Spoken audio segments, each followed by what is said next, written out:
Gente, vambora? Vamos entrando aí pra gente bater um papo. Ó, o cabelinho passado no gel, na régua. Como é o nome? Como é que o pessoal diz? Cabelinho na régua? Como é? Conta aí pra mim. Arrumadinho. E aí, gente, tudo bem? Mais uma live super surpresa, super legal. Hoje vamos falar sobre um tema muito legal. Vai entrando aí e já vai contando pra mim de que parte dessa nação ou fora dessa nação você está conversando comigo. Afinal de contas, se você entra aqui comigo ao vivo, você está de bate-papo comigo. Então conta aí pra mim de que lugar dessa nação ou fora dessa nação. Menina, mas olha, eu tô ficando musculosa. Olha isso, Brasil. Mas, gente...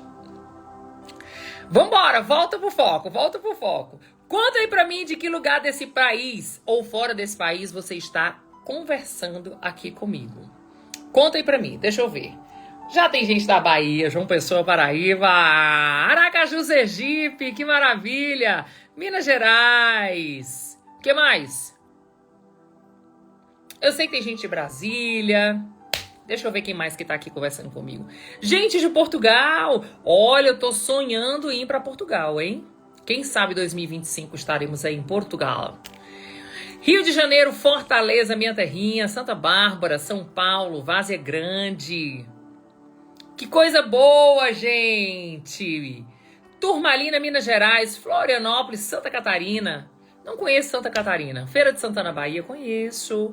Maceió, Alagoas, não conheço. Né? Quem sabe próximo ano nós vamos fazer aí umas jornadas de face a face espalhado pelo Brasil e pelo mundo. Estou sonhando, orando, desejando viver tudo isso. Quem sabe o Senhor nos abençoe para vivermos essa jornada, né? Que bom estar aqui com vocês. Ei, Mel, beijo pra você, prima. Que bom estar aqui com vocês, gente. Hoje eu quero falar com vocês sobre um tema muito importante, que é o papel da mulher na construção de um lar harmonioso.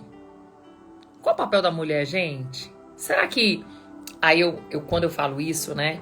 Aí tem sempre aquelas que dizem assim: nossa, mas sobra tudo pra gente, mulher. Glória a Deus, né? Tem que ser um pouco mais inteligente, amada. Um pouquinho mais inteligente. Porque presta atenção. Se Deus está te dando a possibilidade de você fazer tudo isso, isso é muito bom. Isso é um privilégio. Sabe por quê? Porque você não precisa ser governada por coisas e pessoas. Você precisa ter Deus no seu governo e você entender que você no governo da sua casa tem a possibilidade de fazer a sua casa ser harmoniosa. Isso não deveria ser um peso, isso deveria ser visto por você como um privilégio. Você entendeu, minha amada? Então vamos sair um pouco dessa linha feminista e entrar na linha feminina. Entendeu? A gente precisa começar a rever os nossos conceitos, rever as nossas ideias, não é verdade? E vamos falar sobre isso, gente. Deixa eu contar uma coisa pra vocês. Hoje, além de me preocupar muito, as mulheres estar nesse lugar de perceber que essa habilidade é um peso, eu quero conversar com vocês sobre isso. Por quê? Porque, na verdade, essa habilidade ela não deveria ser vista por você como um peso. Ela deveria ser vista por você como um privilégio. Só que o que acontece? Vamos tentar mapear por que as mulheres estão olhando para essa circunstância como um peso. Eu percebo que as mulheres estão muito cansadas. Estão muito cansadas. E sabe o que acontece? Boa parte do cansaço que as mulheres estão vivendo nos dias de hoje é muito tempo esperando algo que não aconteceu. Gera nela um cansaço emocional, um desequilíbrio, ou podemos chamar de incredulidade espiritual, e o corpo materializa tudo isso. Por que eu tô falando isso, gente?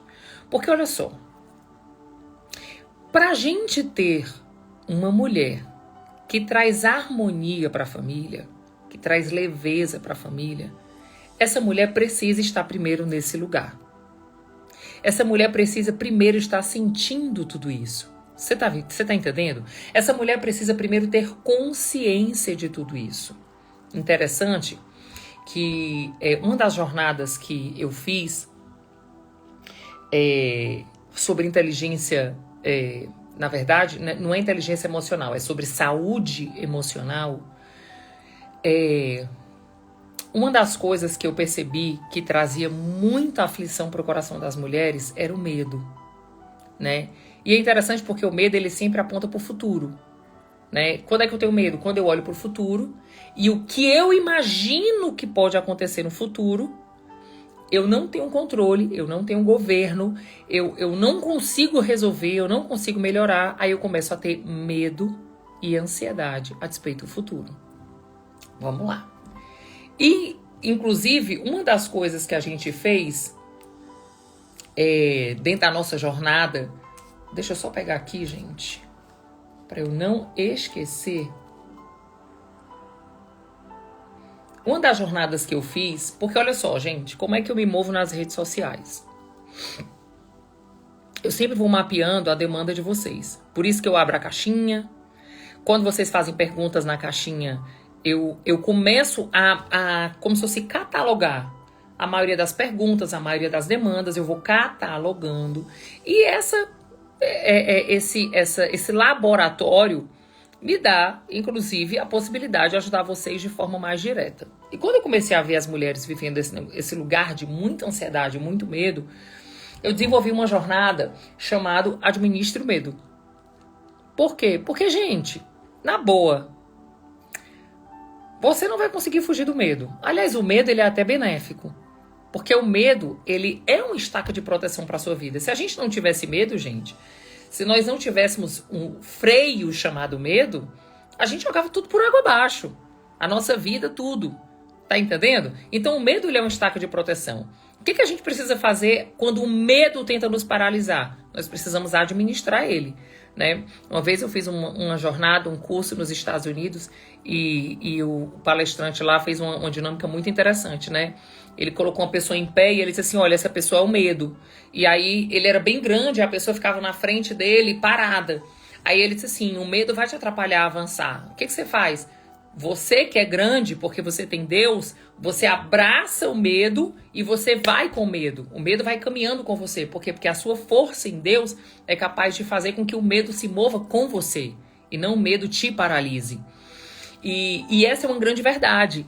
Pensa no seguinte, o medo pode te paralisar. Ele pode, até que você entenda quem você é e até que você entenda que ele tem um teto e você pode administrar ele, você pode conduzir sua vida caminhando com ele.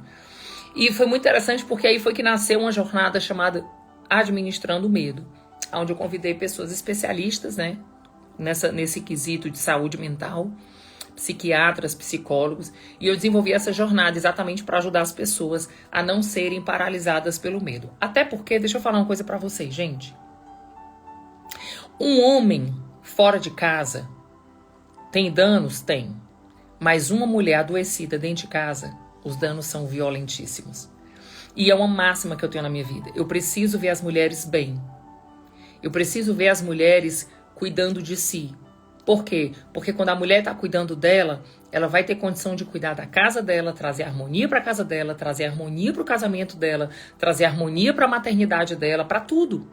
Mas quando uma mulher não está bem, meu Deus.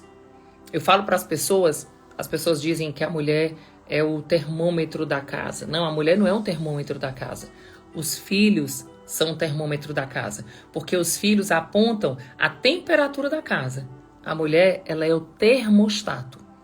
Ela que dá o tom, ela que dá a temperatura, ela que traz a harmonia ou desequilíbrio para casa.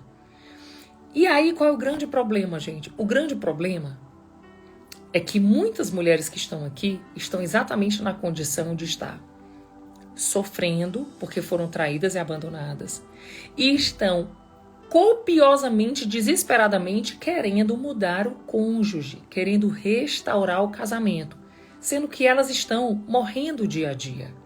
Elas estão morrendo emocionalmente, elas estão morrendo espiritualmente, inclusive afetando isso no corpo.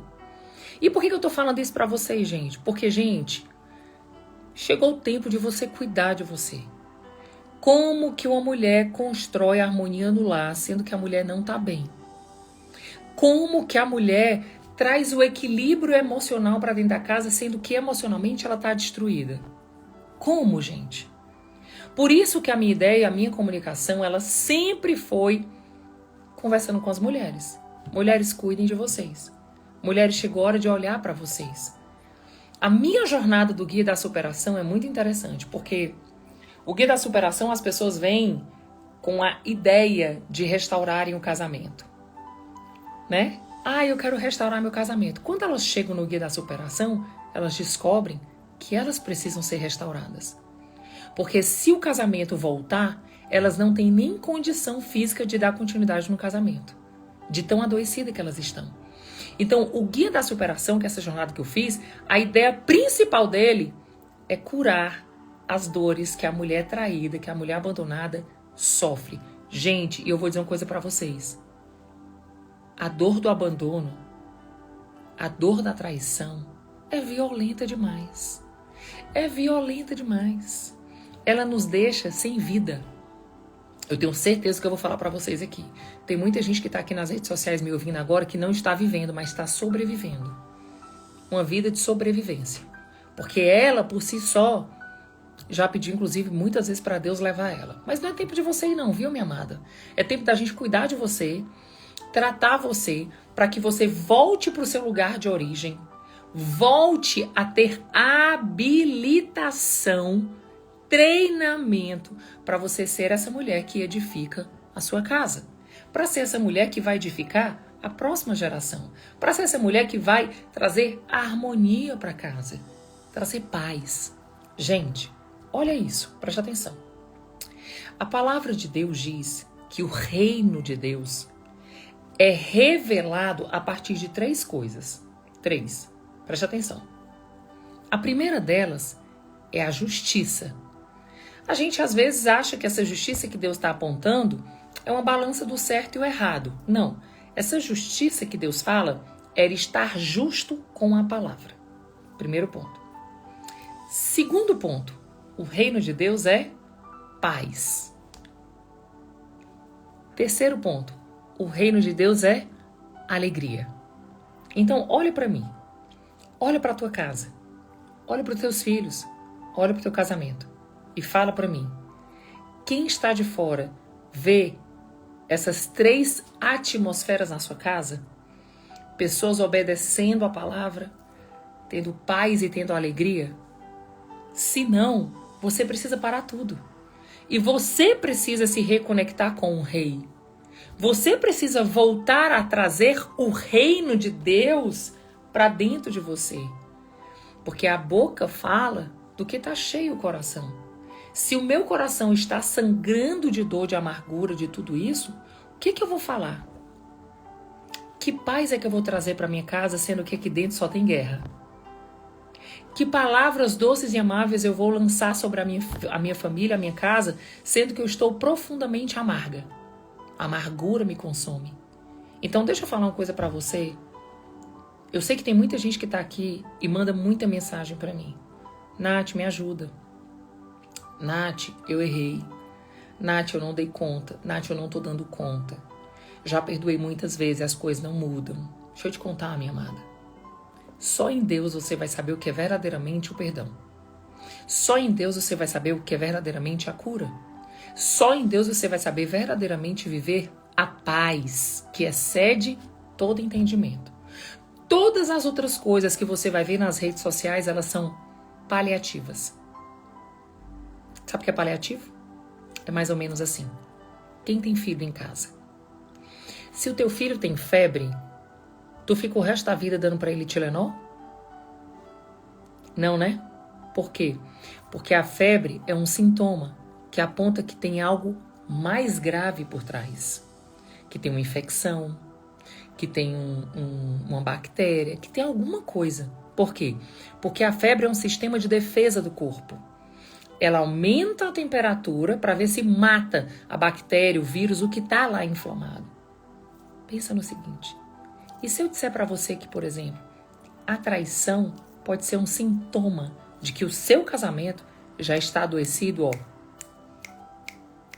há muito tempo. Aliás, deixa eu dizer uma coisa para vocês. Só tem uma forma uma forma de um casamento dar certo. É se Cristo estiver no centro da vida do marido, Cristo estiver no centro da vida da esposa. Quando nós estamos nesse lugar, a gente consegue acessar o 70 vezes 7. Andar a segunda milha. Amar quem nos faz mal. Servir quem não merece. Você está entendendo? Tem muito a ver com quem eu sou em Deus e quem Deus é em mim, do que efetivamente a instituição casamento. Então deixa eu contar uma coisa para vocês. Inclusive, falando sobre casamento e restauração de casamento, vocês sabiam que eu tenho uma jornada chamada Inteligência do Amor, onde durante 7 semanas você recebe várias atividades diárias onde você pode fazer uma restauração de casamento? Sabe por quê? Primeiro você faz o guia da superação. Depois você faz uma análise do que você está vivendo, neutraliza o medo, você administra o medo. Depois que você vive esse processo, você entra na restauração do casamento. Você não restaura o casamento sem primeiro restaurar o indivíduo. E o Inteligência do Amor é essa jornada, onde a nossa ideia é fazer com que o casal se reconecte em 7 semanas. Porque todos os dias tem uma atividade. Todos os dias, toda semana tem um tema onde vocês vão trabalhar. E por que eu tô falando tudo isso, gente? Porque mais uma vez eu tô aqui ao vivo para dizer para vocês. Eu não sei, de verdade, gente, até quando a minha voz vai te alcançar. Não sei. Não sei porque, biblicamente, a gente sabe que vai ter uma perseguição contra o evangelho genuíno. Falar a palavra aqui nas redes sociais está com o tempo limitado. Eu não sei até quando eu vou conseguir te ajudar aqui. Não sei. É fato. Suspeito que os dias estão curtos para que isso aconteça. Mas o que mais me importa hoje é fazer com que você seja o máximo equipada com um conhecimento que vire a sua vida, transforme a sua vida, faça a sua família e o seu casamento ir para um outro nível. Eu tenho certeza do que eu vou falar para vocês. Pelo menos 90% das pessoas que estão aqui me ouvindo e me assistindo nunca estudou a Bíblia antes de casar, sobre o tema casamento. 90% das pessoas que estão aqui simplesmente olhou para alguém, achou interessante, imaginou uma vida sexual plena, viu futuro com aquela pessoa e decidiu casar. Casamento não funciona assim. Casamento é como uma profissão. Nenhum médico se torna médico sem ter um profundo conhecimento contínuo sobre a medicina. O casamento